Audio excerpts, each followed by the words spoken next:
Senator John Kennedy is at his best right here when he goes up to Stacey Abrams in Congress and says, "Do you consider this racist? Yes or no?" You guys have got to check out this heated exchange. You're not going to want to miss it. Fine American, sir. Ms. Abrams, can you hear me? I don't know where to look. I hate these Zoom hearings. Yes, sir.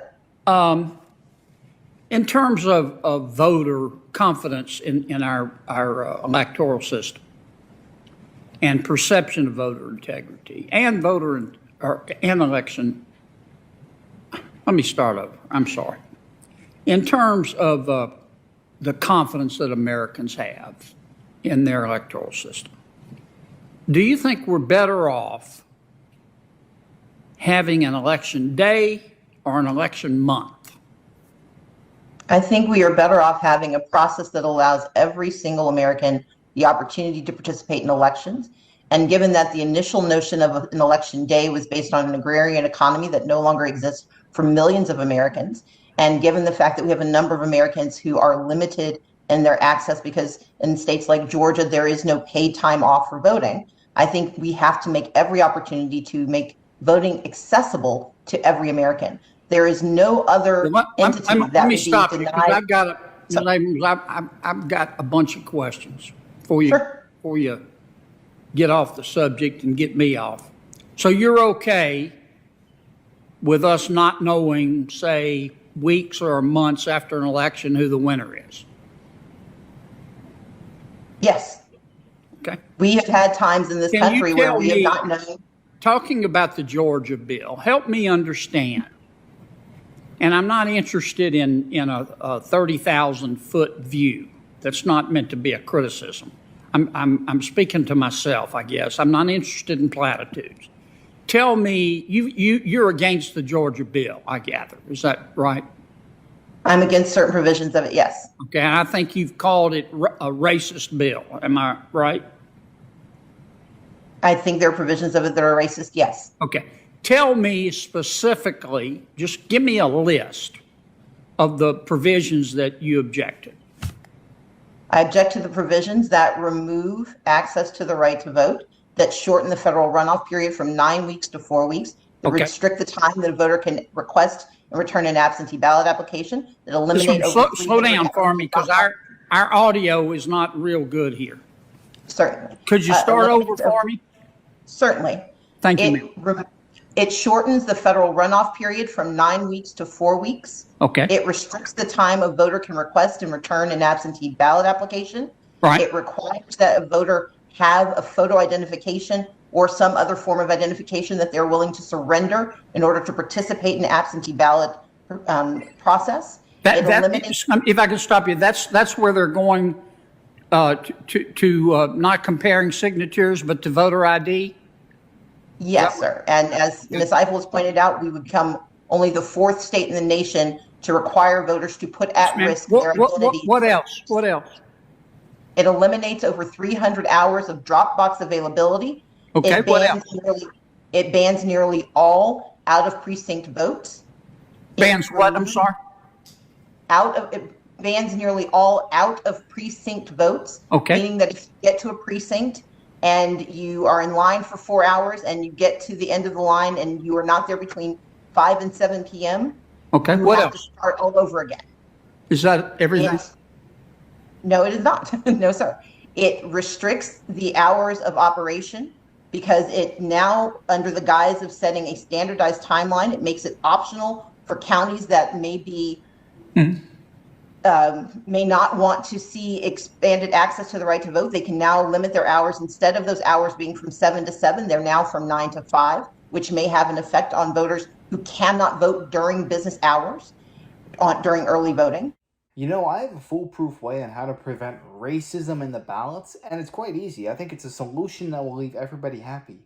Same day voting, only on election day, only do paper ballots. It's a national holiday, everybody has off work. There's no excuse not to vote in person. And in the rare case that somebody cannot get to the voting booth, they're in the hospital or whatnot, then a ballot will be sent to their location, but they need to provide the proper documentation. We're not just sending out these ballots to every Tom, Dick, and Harry. You need to show concrete proof that you are incapable of getting to the voting booth. I don't care if you say, oh, I don't want to go today, it's going to be too long a line. I mean, just think about it. Look at the 2020 election and all the fraud that was associated with it. The drop box, the mail-in ballots, this, that, and the other, illegal immigrants voting in our elections. All of that would have been fixed if we just had paper ballots and you had to vote in person. That solves 99.9% of problems, and don't even get me started on the Dominion voting machines. Elon Musk said himself, if you want to have safe elections, they need to be paper ballots because technology can be hacked. If it has access to Wi-Fi, it can and probably will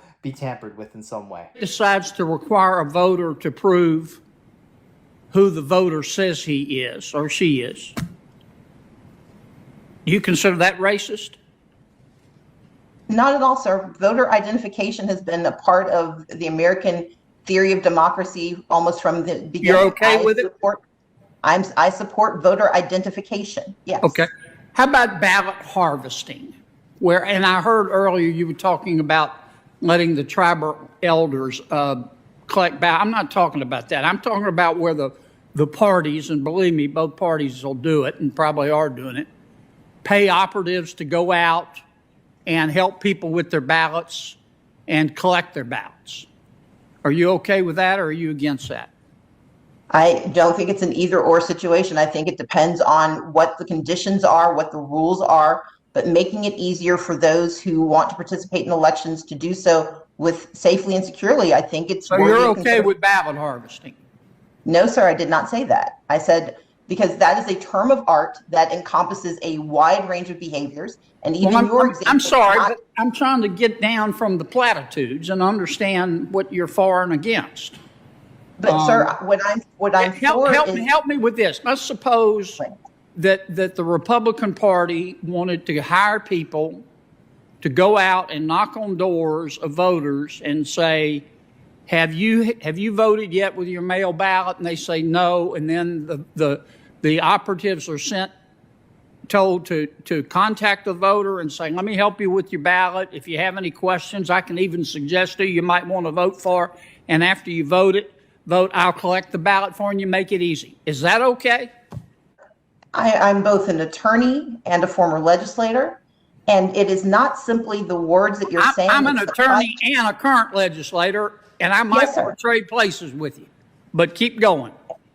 And so my point is, as you and I both know, that the context, the rules, and the structure matters. Now, in the very narrow circumstance that you just described, if there are no controls and if it turns into buying votes, of course I object to that. Okay. But if you look at the piecemeal components that you're describing, and if we are talking about how do we make it easier for voters to participate in elections, I'm not certain what that looks like, but what you described in this very specific and narrow construct, it sounds like you're in violation of a number of different rules, not the least of which is buying a vote.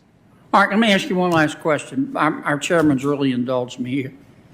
Do you think it was a smart thing for President Biden to do when he called everybody who supported the Georgia bill a racist? I think that this bill is grounded in racial animus. I think that the language that we are using to describe. Can I ask you how you know that, madam? I mean, it's an honest question. How do you know that? Because for 15 years, the Republican Party of Georgia not only sanctioned but celebrated its vote by mail provisions. It was only after voters of color for the first time in 15 years successfully used those provisions in favor of the party that they disproportionately support that those rules changed. It is that for years, for more than nearly 2 decades, we had early voting hours that supported voters that were perfectly fine. It was only after communities of color used those provisions in but why doesn't that hurt black people and white people and brown people? This is what I think it hurts everyone. If you watched me, I have fought for the right to vote for every person. I No agree. one is entitled But to that's a victory. long way from the president calling people a racist because they support a state. Sir, I'm responding to the question that you asked me. My point is that when your motivation is grounded in the race of those who are engaging in behaviors that you disagree with, that is racist, particularly when it is targeted at communities of color by people in power. I agree with that. I agree with that. I agree with that. The chairmans have gavelled me. I just need to ask, how do you know that's what they meant? Because we asked them not to do it because we showed them what the effect was, and they refused to answer and they refused to abide. I worked with these people for 11 years. I don't believe that every single person who supported this bill has deep racial animus in their hearts for all purposes, but for the purposes of voting rights, when racial animus is your predicate, then yes, you should be held accountable and those bills should be stopped. Earlier, I apologize, I missed Senator Hawley's question because I was on the floor voting. I just want to return to some of the things he said. My crack staff gave me a summary, but I assume it must be incorrect. Was it your testimony that Brown v. Board was correctly decided? Yes. Was it your testimony that you cannot say whether Shelby County and Brnovich are correctly decided? Senator, there's an important distinction that if you will give me a moment of your time, I'd be happy to explain, but that is accurate. So was Roe v. Wade correctly decided? Senator, it is the law of the land and I would apply it. Was Lochner correctly decided? Senator, it is not really the law of the land anymore, but if I had been confirmed during that period, I would have applied it. Was Dred Scott correctly decided? Senator, it is... Surely you can say Dred Scott was incorrectly decided. Senator, it was incorrectly decided. So what's the distinguishing line of cases you will say is correctly decided and cases you won't say? Because it seems like you're willing to say that they're correctly decided if you like them, but if you don't like them, you can't comment on it. Senator, I do appreciate the question, and I think it is important, and I want to clarify this. As a judicial nominee, I am bound by the Code of Ethics to ensure that any prospective litigant before me knows that they are getting an impartial and fair hearing where they will not be prejudged, where they will be given the opportunity to present their case. I think that it will not happen that a case of the permissibility of de jure segregation in schools would make its way before me. And as such, I am comfortable that I would not be violating my Code of Ethics by commenting on it. There are a handful of other cases that may be true. Loving is probably one of them, Marbury versus Madison. Everything else, I would be very, very reluctant to give a potential litigant the wrong impression that they will not get a fair day in court. What about abortion? That's a live issue in the courts. And I am not... You're not going to say whether Roe v. Wade was correctly decided. That is correct. Okay. Well, you certainly had a lot of harsh things to say in the past about cases like Shelby and Brnovich and some of the issues that were adjudicated there. In fact, we just got notice last night about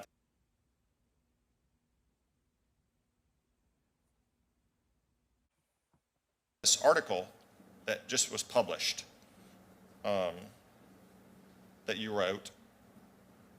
The title of it is "The GOP Campaign to Make Elections Less Free." You noted in the letter you sent with the article that you did not see or approve of the title before it was published. That is correct, Which sir. I can understand. Authors don't choose their own titles. I understand that. You didn't say whether you agree with it. Do you believe the GOP is campaigning to make elections less free? Senator, the entire piece does not mention any political party, and that is because I am an advocate for the right to vote, and I would criticize any politician who would impede that right. You know, it's so funny. She said she's for the right to vote, as if there are actual human beings who want to restrict that right to other Americans. I've talked to countless Americans about this very topic, and not one person said they wanted to restrict anybody else's right to vote. However, I have came across many people who think it is a prerequisite to have a physical identification with you in order to vote. But do you see the phrasing that these people say? Like this woman, "I want to give people the right to vote." Yeah, no, duh. Everybody should have the right to vote if you're an American citizen. However, I think it is a prerequisite. You need to show proof that you are who you say you are. Otherwise, I can just walk into the voting booth, claim that I'm this woman, and be able to vote. Like, give me a freaking break. I'm from New York. All that you needed in order to vote as me is to try and match my signature, which I'm almost certain they do not even try and check to verify. So to say that the voting system in America is trying to restrict other people's voices is just clown world logic. All that we want to do is make sure that you're actually the person who you say that you are. Is that such a radical concept? This should be common sense. You need ID to get a lottery ticket. You needed to get cigarettes. You needed to get alcohol. But when it comes to doing your civic duty and determining who the next president of the United States is, we should just be lax about it and take them at their word. Give me a freaking break. Do you think requiring photo ID is an impediment to vote? Senator, the Supreme Court in Crawford said that voter ID laws were not per se unconstitutional. However, a Fifth Circuit en banc said that a particular voter ID law was illegal. This is a case-by-case inquiry where we are fortunate enough to have precedent that I would apply faithfully and without reservation. I know that I think Senator Durbin said that this article sounded like a speech he would give on the Senate floor. I agree. I don't think it proves the point you may have been trying to prove, though, Senator Durbin. Ms. Perez, you live in the New York City area? I live in Jersey City. Okay. How'd you get down here? I took the Amtrak. Okay. Did you have to show an ID to get your ticket or get on the Amtrak?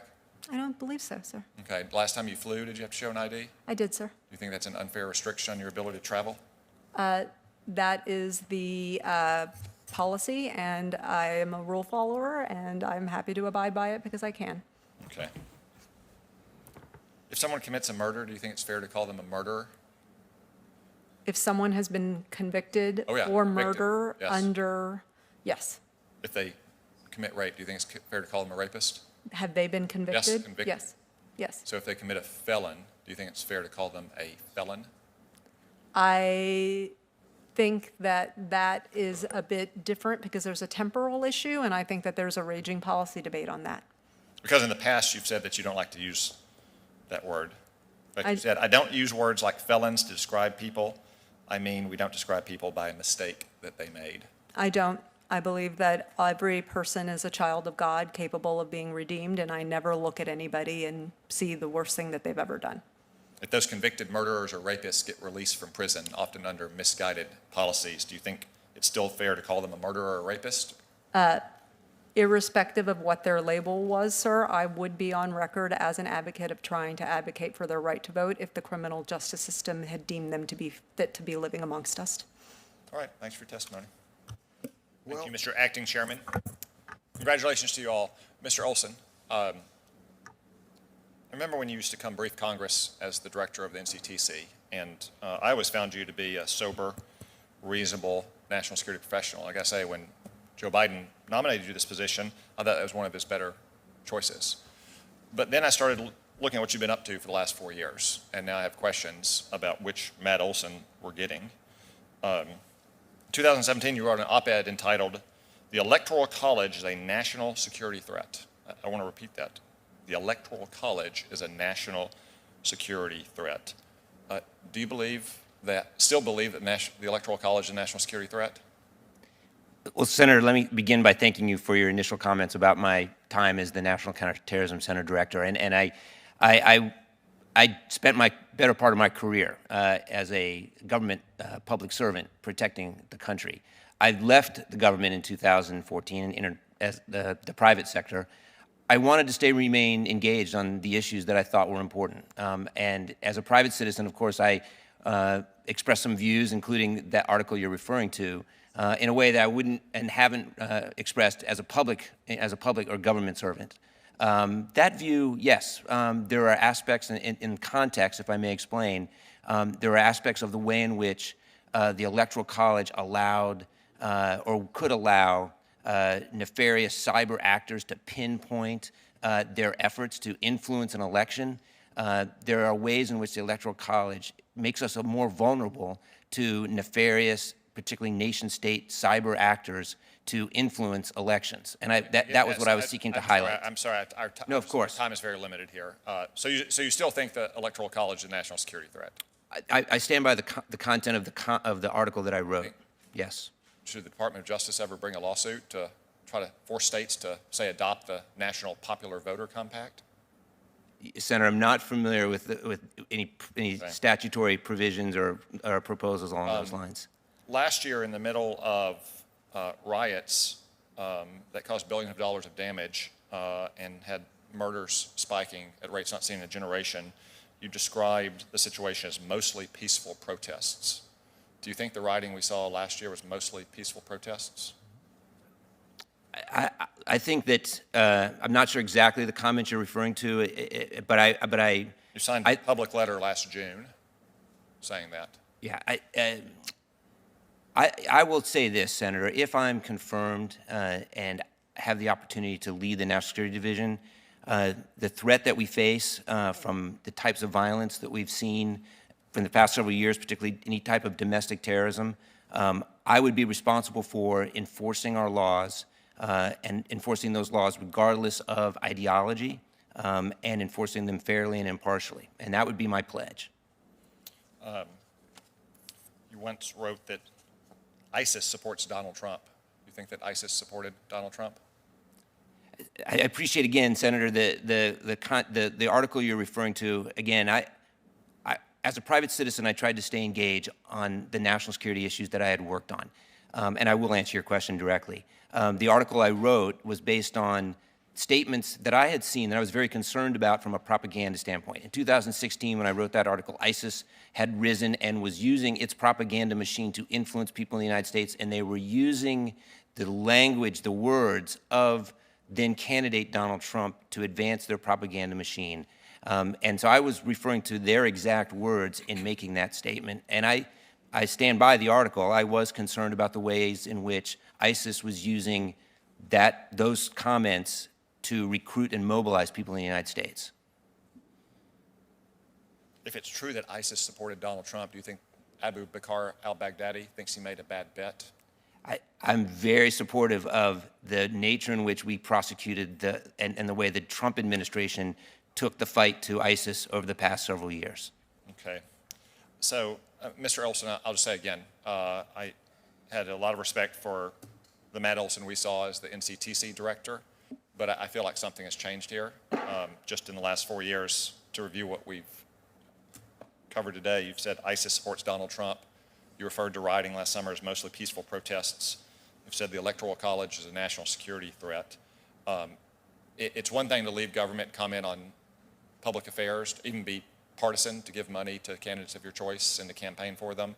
But I feel like something about Donald Trump's presidency in the last 4 years. Where do they get these people? This guy's freaking brain dead. He actually thinks ISIS and Donald Trump were once in cahoots. ISIS was one of the biggest things plaguing our nation when Barack Obama was in office. Donald Trump takes the helm, and you never heard anything about ISIS ever again after a year. He completely wiped them out of commission, and it goes to show, if you have actually smart foreign policy and you know how to deal with these type of people, it's not going to be an issue whatsoever. You will cut these people out, root and stem. You will completely dismantle the threat. But not only that, he also tries saying that the Electoral College is racist. Do you know why the Electoral College is in place to begin with? It's so that politicians and people who are leading our country will visit states like Idaho, Nebraska, South Dakota. Because if we just chose the president who received the most national votes, they're just going to go to the main cities and completely forget about the needs and wants of those who live in rural areas. This is stuff you learn in 7th grade social studies. Like, are you stupid? And he prefaces this by saying that it's a national security threat because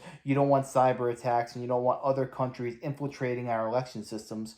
Okay, I understand that to a degree because our election systems are vulnerable at the moment. But if that's the case, make them completely 100% paper ballots. Don't be using these voting machines that are made in other countries. Just stick to the basics and the fundamentals. Because if you judge the last 3 elections and how long it took to actually declare a winner, not only are paper ballots infinitely safer, but you'll also find out who won the election that same day. This man is a perfect example of somebody who's only focused on partisan issues, and he's not objective in the slightest. We can't trust men like this in Washington, D.C. We need people who actually put Americans first, and not saying that the opposing political candidate is working with a terrorist organization. But yeah, let me know your thoughts on this down below. Do you agree with this guy, or do you think we should stick with the Electoral College? And also, what do you think is the solution to safeguarding our elections? Let me know, I'd love to hear that. And if you enjoyed, make sure to smash like, comment, subscribe, and wish you guys nothing but the best. Till next time.